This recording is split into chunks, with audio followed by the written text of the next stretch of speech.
حضرت ابن عباس رضی اللہ عنہ سے روایت ہے، انہوں نے کہا، میں عید الفطر کی نماز میں رسول اللہ صلی اللہ علیہ وآلہ وسلم، ابو بکر، عمر اور عثمان رضی اللہ عنہ کے ساتھ حاضر ہوا ہوں۔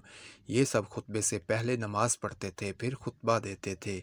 ایک دفعہ اللہ کے نبی بلند جگہ سے نیچے آئے۔ ایسا محسوس ہوتا ہے کہ میں اب بھی آپ کو دیکھ رہا ہوں جب آپ اپنے ہاتھ سے مردوں کو بٹھا رہے تھے، پھر ان کے درمیان میں سے راستہ بناتے ہوئے آگے بڑھے، حتیٰ کہ عورتوں کے قریب تشریف لے آئے، اور بلال رضی اللہ تعالیٰ عنہ آپ کے ساتھ تھے۔ آپ نے قرآن کا یہ حصہ تلاوت فرمایا: اے نبی، جب آپ کے پاس مومن عورتیں اس بات پر بیعت کرنے کے لیے آئیں کہ وہ اللہ تعالیٰ کے ساتھ کسی چیز کو شریک نہیں بنائیں گی، آپ نے یہ آیت تلاوت فرمائی حتیٰ کہ اس سے فارغ ہوئے۔ پھر فرمایا: تم اس پر قائم ہو؟ تو ایک عورت نے، جبکہ آپ کو اس کے علاوہ ان میں سے اور کسی نے جواب نہ دیا، کہا، ہاں اے اللہ کے نبی، اس وقت پتہ نہیں چل رہا تھا کہ وہ کون ہے۔ آپ نے فرمایا: تم صدقہ کرو۔ اس پر بلال رضی اللہ تعالیٰ عنہ نے اپنا کپڑا پھیلا دیا، پھر کہنے لگے، لاؤ،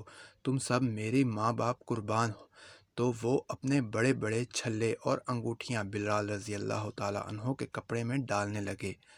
مزید احادیث واقعات سننے کے لیے ہمارے چینل کو سبسکرائب کریں اور بیل آئیکن کا بٹن ضرور پریس کریں۔